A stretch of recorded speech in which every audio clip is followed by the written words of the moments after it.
Hello, dears, and welcome to Al-Hussaini Virtual Lab Pathology Talks, Tips, and Practical Tips. Today, I'm going to share with you a very interesting and a rare case of gastrointestinal Basidiobolomycosis. So this is a case of a 6-year-old male patient who presented with a 1.5-month history of poor oral intake, abdominal pain, intermittent fever, and night sweating, and was found to have a right lower abdominal mass, for which he was referred to an oncologist on the assumption that this mass is a malignant tumor, and he underwent laparotomy with excision of the mass. And this is a section of the mass, and as you can see, it's acidophilic. It's full with eosinophils, and then there are some multinucleated giant cells here and something reminiscent of a granulomas. So this is one high power magnification of one of the granulomatous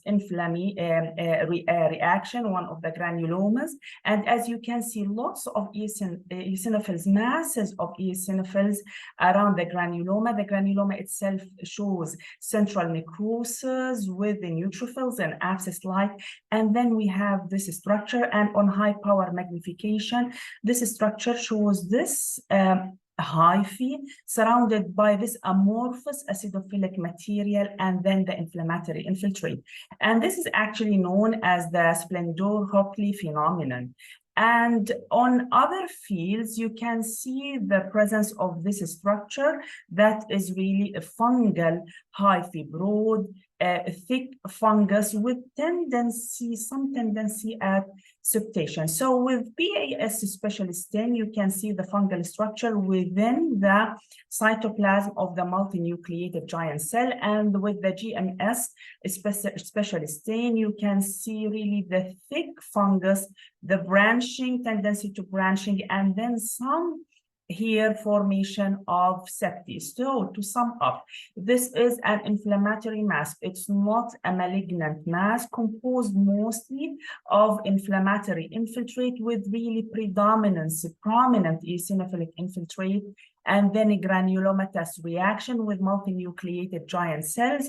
These contain the fungal structures that are highlighted with the special stains, the PAS and the GMS special stain. And then we have this beautiful formation of the fungal structure surrounded by the amorphous acidophilic material, and then the inflammatory infiltrate, what is known as the Splendor-Hopley phenomenon. So put together, this would be consistent with gastrointestinal Basidiobolomycosis. Now, this particular type of fungal infection occurs in immune-competent rather than immune-compromised individuals.